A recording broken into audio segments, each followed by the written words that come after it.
Hello. Well, I'm back, and this is my view of success. The engine's out, okay? So it worked out good.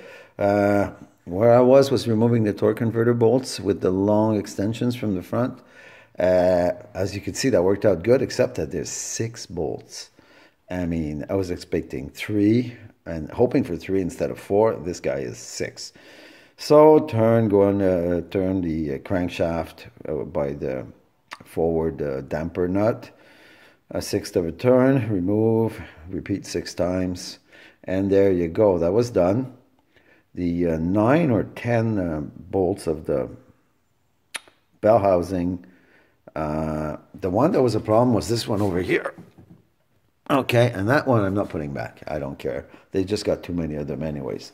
So that'll permit me to put the 2 hoses, cooling hoses, in place and drop them in afterwards. I mean, with the engine, and not have to worry about that bolt at all. The engine came out nice. The width is great. There's no problem there.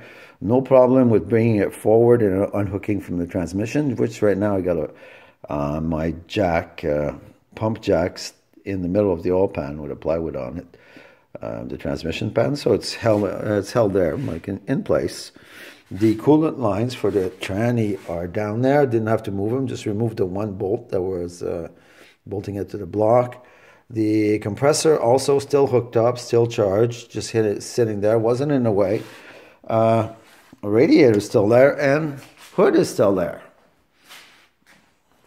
See, and it was no problem at all moving it forward and up, forward and up. Wasn't close anywhere, but for that I shortchained it. As you could see, I've got using this bolt over here with the starter bolt, and that's fine there. And look, obviously, I even passed my chain through and pinned it at the back, as opposed to hanging it all the links down. It would have been possibly too long, and then picking up on the head bolt back here. So this way, being a very short arrangement, there was no problem at all with the hood being in the way. It wasn't even close. What a pig, eh? Look at that. That oil pan looks heavy if you include the differential that's bolted to it. Okay. One thing I didn't mention was I had to remove the right-hand engine mount, and that helped for clearance coming out. 2 bolts, one here, forward, very visible from the front.